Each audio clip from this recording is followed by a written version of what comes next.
की समोरचा उमेदवार म्हणतोय की मी शेतकरी पुत्र आहे.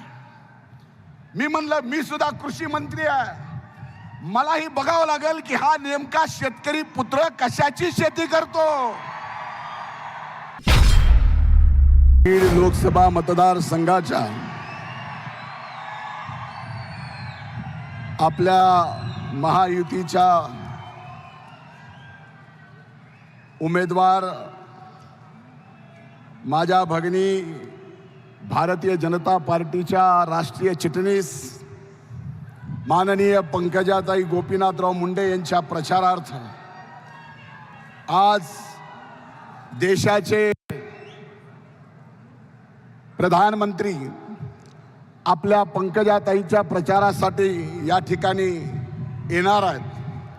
काही वेळातच ते आपल्या सर्वांच्या समोर येत आहेत. या प्रचार सभेला व्यासपीठावर उपस्थित आदरणीय केंद्रीय मंत्री आठवले साहेब, आदरणीय भारतीय जनता पार्टीचे राज्याचे अध्यक्ष बावनकुळे साहेब, आपल्या सर्वांच्या लाडक्या उमेदवार भावी खासदार माननीय पंकजाताई गोपीनाथ मुंडे, व्यासपीठावरील सर्व मान्यवरांची माफी मागून वेळ अतिशय कमी आहे आणि मुद्दे जास्त बोलायचे असल्यामुळं मोठ्या अंतकरणानं व्यासपीठावरील सर्व मान्यवर नेते मला माफ करतील असं समजून सन्माननीय व्यासपीठ आणि आजच्या या विराट सभेला इथं उपस्थित बीड जिल्ह्यातील मोठ्या संख्येनं आलेल्या आमच्या मायमावल्या वडीलधारी मंडळी, मोठ्या उत्साहात असणाऱ्या माझ्या तरुण भावांनो बहिणींनो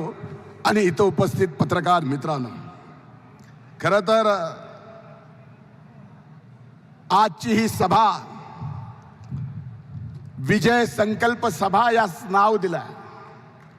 माझं असं म्हणणं आहे की विजय संकल्प सभा नाही तर विजयावर शिक्कामोर्तब करणारी ही आजची सभा आहे. आणि विजयावर शिक्कामोर्तब करणारी ही सभा बीड जिल्ह्याच्या विकासाची गॅरंटी घ्यायला देशाचे पीएम आणि बीड जिल्ह्याची गॅरंटी घ्यायला आमची भगिनी, तिचं नावही पंकजा मुंडे आहे, म्हणजे शॉर्ट केलं तर ती सुद्धा पीएम आहे. म्हणजे या दोन गॅरंट्या या बीड जिल्ह्याच्या विकासाला मायबाप जनतेला आज मिळणार आहेत.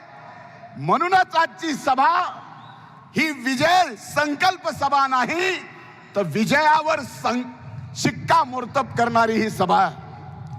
खरं तर आज मोठ्या अंतकरणानं या जिल्ह्याचा पालकमंत्री या नात्यानं खरं तर आदरणीय मोदी साहेब आल्यानंतर माईक हातात घेऊन स्वागत करणं अगेन्स्ट प्रोटोकॉल होईल.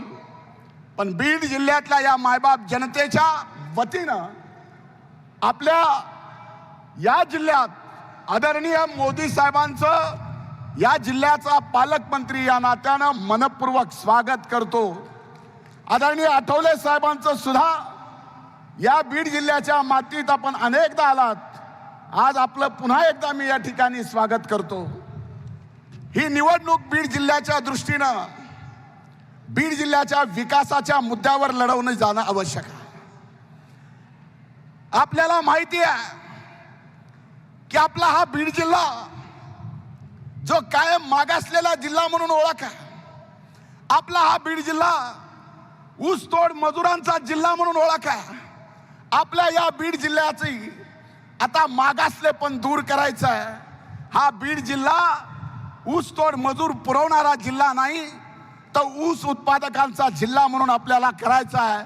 आणि याच्यासाठी खऱ्या अर्थानं हे कसं होऊ शकतं हे मला जर एका पत्रकाराने विचारलं तर मी त्याला सांगितलं, आदरणीय अनेक मान्यवर लोकप्रतिनिधी याला साक्षीदार आहेत की गोदावरीचं हे खोरं आपलं 162 TMCचं तुटीचं खोरं आहे.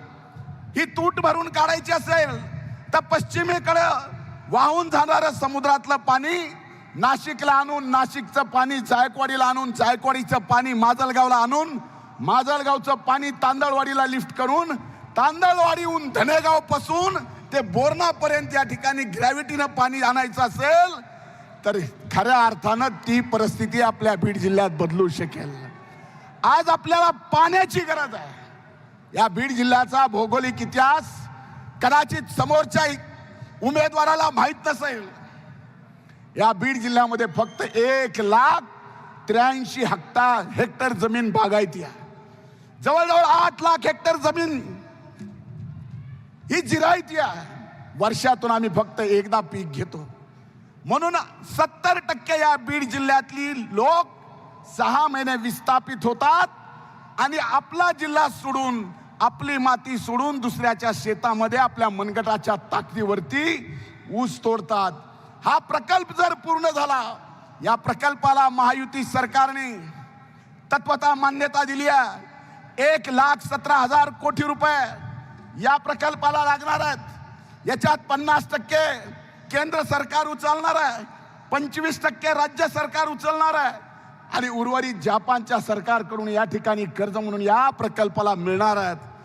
आणि हा प्रकल्प 5 वर्षाच्या आत पूर्ण करायचा असेल तर आजच्या या विजय शिक्कामोर्तब सभेच्या माध्यमातून मोदी साहेब ज्या देशाने ठरवलंय तिसऱ्यांदा या देशाचं प्रधानमंत्री करायचं, त्यांच्या पाठीमागं आपल्या जिल्ह्याचं विकासनभूप नेतृत्व म्हणून पंकजा ताईला या जिल्ह्याचं खासदार म्हणून त्यांच्या पाठीमागं आपल्याला खंबीरपणाने उभं करण्यासाठी पाठवायचं आहे. त्याच्याशिवाय हा विकास होणं शक्य नाही.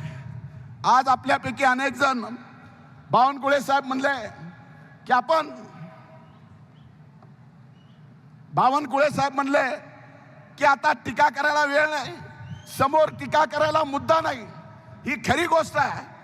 इथं अनेक मान्यवर नेते उद्यापासून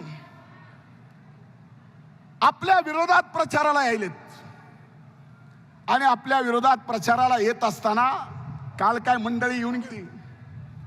आता मी गेवराईच्या सभेत बोललो होतो की समोरचा उमेदवार म्हणतोय की मी शेतकरी पुत्र आहे. मी म्हणलं मी सुद्धा कृषी मंत्री आहे. मलाही बघावं लागेल की हा नेमका शेतकरी पुत्र कशाची शेती करतो, कशाची शेती करतो, कशाची कशाची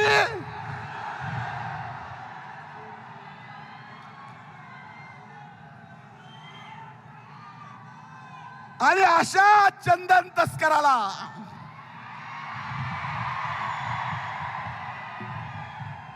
या बीड जिल्ह्याच्या मायबाप जनतेने मत द्यावं का न द्यावं ही नक्की बीड जिल्ह्याची जनता विचार करेल. म्हणून आपलं मत वाया घालू नका. आज आपल्याला खऱ्या अर्थानं पंकजा ताईंना ऐतिहासिक मताधिक्यानं विजयी करायचं आहे. जेवढ्या मताची लीड जास्त असेल तेवढा केंद्रातून पैसा आपल्या बीड जिल्ह्याच्या विकासासाठी सुद्धा येईल. आजची ही सभा मोदी साहेबांची योगेश्वरी नगरीमध्ये होतीये. ही होत असताना आज व्यासपीठावर ते नाहीत पण एक केंद्रीय मंत्री व्यासपीठावर आहेत. त्यांच्या समोर या ठिकाणी सांगतो की आमचा आणखीन एक रेल्वेचा प्रश्न आहे, तो म्हणजे घाटनांदूर ते अंबाजोगाई जोडायचा. ते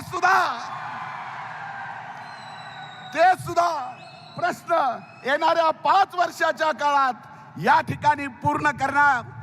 हे पंकजा ताईची गॅरंटी आहे पीएम म्हणून आपल्या जिल्ह्याच्या, आणि पीएम साहेबांची देशाचा विकास करायची गॅरंटी आहे. म्हणून आज जास्त बोलणार नाही.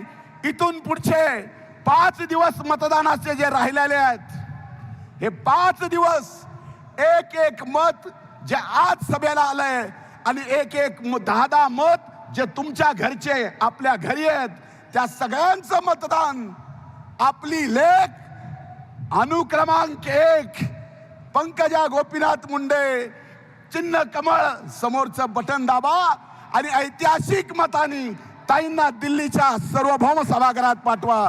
ही कळकळीची विनंती करतो. इथंच थांबतो. खूप खूप धन्यवाद. जय हिंद, जय महाराष्ट्र. देश विदेशातील प्रत्येक घडामोडींचे लाईव्ह अपडेट मिळवण्यासाठी आता साम टीव्हीच्या सर्व सोशल मीडिया प्लॅटफॉर्मला लाईक, फॉलो आणि सबस्क्राईब करा. तसंच सर्व नोटिफिकेशनसाठी बेल आयकॉन प्रेस करायला विसरू नका.